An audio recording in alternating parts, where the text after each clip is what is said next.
ഇന്ന് ഞാൻ വന്നിരിക്കുന്നത് ആരും ചർച്ച ചെയ്യാത്തത് എന്ന് ഞാൻ പറയുന്നില്ല, എന്നാലും അധികം ആളുകൾ എടുക്കാത്തൊരു വിഷയവുമായിട്ടാണ്.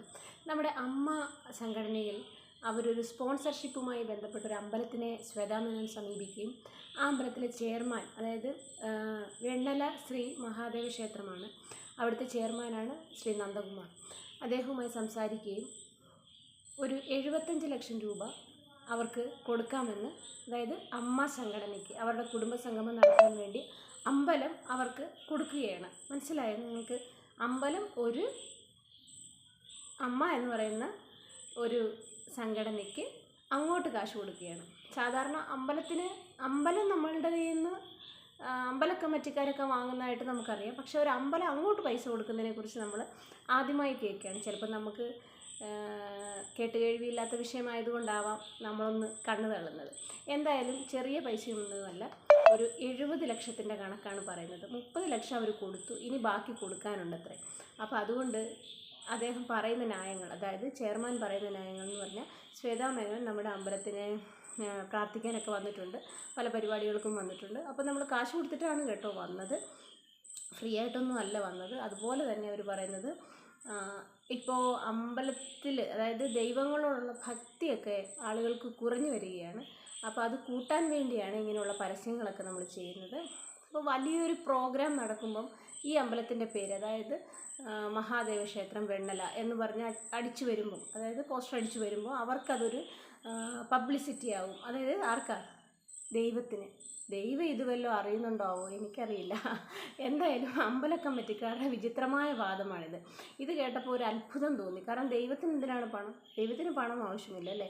ഇപ്പം നമുക്ക് ആർക്കെങ്കിലുമൊക്കെ ഒരു സങ്കടം തോന്നിക്കഴിഞ്ഞാൽ കേൾക്കാൻ ഒരാൾ, പറയാൻ ഒരാൾ, ഇങ്ങനെയാണ് പല ആളുകളും അമ്പലത്തിലേക്ക് ഓടിപ്പോകുന്നത്. പക്ഷേ ദൈവത്തിന് പണം വേണം, അല്ലെങ്കിൽ ദൈവത്തിന് കൂടുതൽ, ഈ ദൈവമാണ് കൂടുതൽ ശക്തിയുള്ളത്, ഈ ദൈവത്തിനാണ് കൂടുതൽ പ്രാധാന്യം കൊടുക്കേണ്ടത്, ഈ അമ്പലത്തിനാണ് കൂടുതൽ ഉഗ്രമൂർത്തി ഇരിക്കുന്നതെന്നൊക്കെ പറയുന്ന ഒരു സംഭവം ഉണ്ടല്ലോ.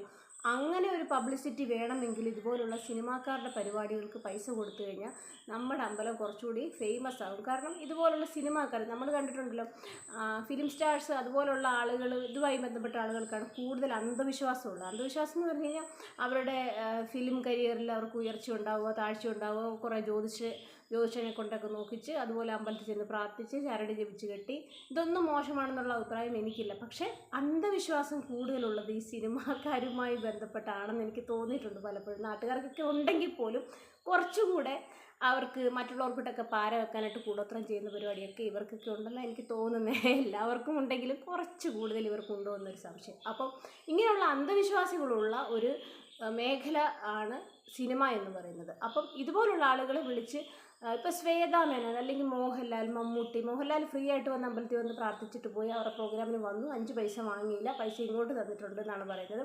സുരേഷ് ഗോപിക്ക് അങ്ങോട്ട് പൈസ കൊടുത്തിട്ടുണ്ടെന്ന് അദ്ദേഹം പറയുന്നുണ്ട്. എന്ത് തന്നെ ആയിരുന്നാലും നമ്മുടെ വിഷയം അതല്ല. ഒരമ്പലം എന്തിനാണ് ഭക്തരെ ആകർഷിക്കാൻ വേണ്ടി പരസ്യം ചെയ്യുന്നതെന്ന് എനിക്ക് മനസ്സിലാകുന്നില്ല. ഓരോ മനുഷ്യർക്കും അവനവന് ആശ്വാസം കിട്ടാനാണ് അമ്പലങ്ങളിൽ കയറി ഇറങ്ങുന്നത് അല്ലേ?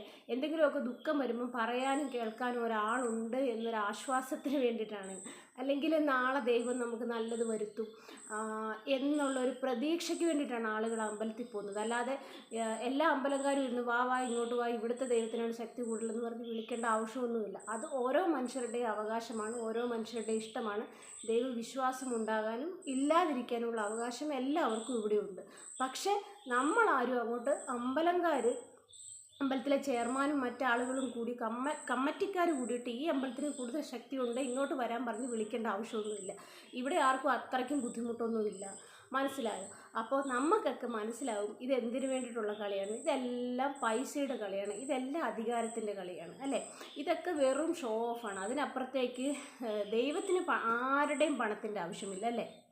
നിങ്ങൾക്ക് ആശ്വാസം കിട്ടണമെങ്കിൽ നിങ്ങൾ അമ്പലത്തിൽ പോയിരുന്ന് പ്രാർത്ഥിക്കണം, അല്ലെ പള്ളിയിൽ പോയിരുന്ന് പ്രാർത്ഥിക്കണം, ഇതെന്തെങ്കിലും ചെയ്യണം. അല്ലാതെ മറ്റുള്ളവരുടെ കയ്യിലിരിക്കുന്ന കാശ്, അതായത് ഈ ഭക്തർ തന്നെയാണ് കേട്ടോ ഇതിലും വലിയൊരു രസം എന്ന് പറഞ്ഞു കഴിഞ്ഞാൽ, ഇപ്പോൾ 10 രൂപ കൊണ്ട് അമ്പലത്തിൽ കൊണ്ട് കാണിക്കയിൽ ഇട്ട് കഴിഞ്ഞാൽ ദൈവത്തിന് ഇനി വിഷമമായാലോ, അല്ലെങ്കിൽ നമ്മൾ ആഗ്രഹിച്ച കാര്യം ദൈവം നടത്തി തരാതിരുന്നാലോ എന്ന് കരുതിയിട്ടാണ് പല ആളുകളും അമ്പലത്തിൽ പോയി 100ൻ്റെ നോട്ട് അങ്ങോട്ട് കൊണ്ടിടുന്നത്, അല്ലെ 500ൻ്റെ നോട്ട് ഇടുന്നത്, അല്ലെ തിരുമേനിക്ക് ദക്ഷിണ കൊടുക്കുക എന്ന് പറഞ്ഞു കഴിഞ്ഞാൽ പണ്ടൊക്കെ 10 രൂപ 5 രൂപയൊക്കെ കൊടുക്കുമായിരുന്നു.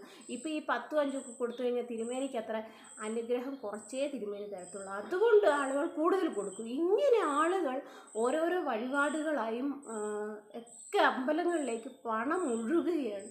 ഇങ്ങനെ പണം ഒരു ദൈവത്തിനും, നിങ്ങളുടെ ആരുടെയും പണം ഒരു ദൈവത്തിനും ആവശ്യമില്ല. അതാണ് ആദ്യം മനസ്സിലാക്കേണ്ടത്. ഭക്തരായിട്ടുള്ള ആളുകൾ മനസ്സിലാക്കേണ്ടത് പണത്തിൻ്റെ ആവശ്യമില്ല. പിന്നെ ചില അമ്പലങ്ങളൊക്കെ അമ്പലം പണിയാനായിട്ട് അല്ലെങ്കിൽ മറ്റ് അതുമായി ബന്ധപ്പെട്ട ചില ഇതൊക്കെ പണിയാൻ വേണ്ടിയിട്ട് തുടക്കത്തിൽ കുറച്ച് ഫണ്ടൊക്കെ ശേഖരിക്കാറുണ്ട്, അല്ലെ? നമ്മുടെയൊക്കെ വീടുകളിൽ വന്ന് ഫണ്ട് ശേഖരണമൊക്കെ നടത്താറുണ്ട്.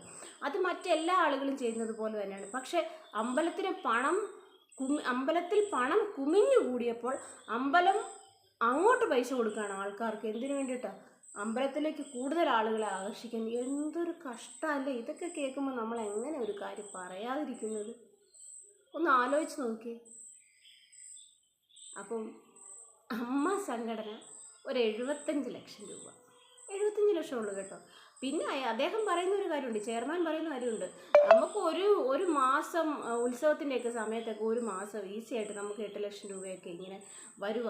നമുക്കത് ഒരുപാട് പണമാണ് അമ്പലത്തിലേക്ക് ഒഴുകി എത്തുന്നത്. ഇതാരാണ് ഇത്രയും പണം അമ്പലത്തിലേക്ക് ഒഴുക്കുന്നതെന്ന് ആലോചിച്ച് നോക്കണം. ദൈവത്തിന് എന്തിനാ പണം? ദൈവം ഈ പണം കൊണ്ട് എന്തെങ്കിലും ചെയ്യുന്നുണ്ടോ? അതൊന്ന് ആലോചിച്ച്. ഞാൻ പറയുന്ന മണ്ടന്മാരായിട്ടുള്ള ആളുകൾ അവിടെ കൊണ്ടുപോയി കാണിക്കയിടും. ഇതേപോലുള്ള ചെയർമാനെ പോലത്തെ ആളുകൾ അത് മറ്റു ആൾക്കാർക്ക് എടുത്തു കൊടുത്തിട്ട് വലിയ പരസ്യം ചെയ്യുമല്ലേ? പണത്തിൻ്റെ കളിയല്ലേ? ഒന്ന് ആലോചിച്ച്. അപ്പം അതുകൊണ്ട് ഭക്തി മറ്റൊരു വിഷയമാണ്, പണം മറ്റൊരു വിഷയമാണ്, അല്ലേ? അപ്പം അമ്പലത്തിന് കൂടുതൽ പ്രശസ്തി ഉണ്ടാവണമെങ്കിൽ സിനിമാക്കാരെ പോലത്തെ ആൾക്കാരൊക്കെ അമ്പലങ്ങളിൽ സന്ദർശിക്കുമ്പം പത്രങ്ങളിലൊക്കെ വാർത്ത വരും, ആ നടി അല്ലെങ്കിൽ ആ മഹാനടൻ ഇന്ന അമ്പലത്തിൽ ദർശനം നടത്തി. അപ്പം നമ്മൾ ചിന്തിക്കും, ഈ നടൻ അവിടെ പോകണമെങ്കിൽ ഈ അമ്പലത്തിൽ കൂടുതൽ ശക്തി കാണും, അല്ലെ? ഈ അമ്പലത്തിൽ പോയ ദൈവത്തിൻ്റെ കൂടുതൽ അനുഗ്രഹം ഉണ്ടാകുമെന്ന് കരുതി പ്രാർത്ഥിച്ച് ഒക്കെ അവിടെ പോകും. ഇതാണ് വാസ്തവം. അപ്പം ഇതുപോലുള്ള പ്രശസ്തരായിട്ടുള്ള ആൾക്കാർ ചെല്ലുമ്പോൾ കുറച്ചേറെ പണം അങ്ങോട്ട്, അതുപോലെ മറ്റാളുകളും ഒക്കെ ചെന്ന് എവിടുന്നേലും കടമൊക്കെ മേടിച്ചുകൊണ്ട് ദൈവത്തിന് ഇതിരിക്കട്ടെ എന്ന് പറഞ്ഞ് കൊടുക്കും. അതുകൊണ്ട് ഭക്തരെ ഒരു കാര്യം പറയാനുണ്ട്, ദൈവത്തിന് നിങ്ങളുടെ ആരുടെയും പണം ആവശ്യമില്ല. നിങ്ങൾക്ക് ശാന്തിയും സമാധാനവും ഒക്കെ കിട്ടാൻ വേണ്ടി നിങ്ങൾ അമ്പലത്തിൽ പോയി വെറുതെ നിന്ന് പ്രാർത്ഥിച്ചാൽ മതി. അങ്ങോട്ട് പൈസ ഇട്ട് കൊടുക്കേണ്ട ഒരു കാര്യമില്ല. ഇപ്പം ഇതൊരു വലിയ ബിസിനസ്സായി മാറിയിരിക്കുകയാണ്, അല്ലേ? എനിക്ക് ആ ചെയർമാൻ പറഞ്ഞ, ആ നന്ദകുമാർ എന്ന് പറയുന്ന ആ ചെയർമാൻ പറഞ്ഞതിൽ നിന്ന് എനിക്ക് മനസ്സിലായെന്ന് പറഞ്ഞാൽ, ഈ അമ്പലം എന്നൊക്കെ പറയുന്ന സംഭവം ഇപ്പം നമ്മൾ ചില ബിസിനസ്സൊക്കെ ചെയ്യത്തില്ലേ, അതേപോലത്തെ ഒരു സംഭവമായിട്ട് അമ്പലങ്ങൾ പോലും മാറിക്കഴിഞ്ഞിരിക്കുന്നു, അല്ലേ? ദൈവത്തിനെ പോലും ഇതുപോലുള്ള മാർക്കറ്റിംഗ് എന്നൊക്കെ പറയത്തില്ല, ആ വാക്ക് ഇവിടെ ഉപയോഗിക്കാൻ പറ്റുന്നത്, മാർക്കറ്റിങ്ങിലേക്ക് പോയിരിക്കുകയാണെന്ന് തോന്നുന്നു. എന്തൊരു കഷ്ടമല്ലേ, എന്തൊരു വൃത്തികെട്ട കാലത്താണ് നമ്മളൊക്കെ ജീവിക്കുന്നതെന്ന് ആലോചിച്ച് നോക്കി. അതുകൊണ്ട് എന്തായാലും ഒരു അൻസിബയിൽ തുടങ്ങിയ വിഷയമാണ് ഇപ്പോൾ ഇവിടം വരെ എത്തി നിൽക്കുകയാണ്. എന്തായാലും ടിനി ടോമിനെതിരെ കേസെടുത്തതിൽ വളരെ സന്തോഷം.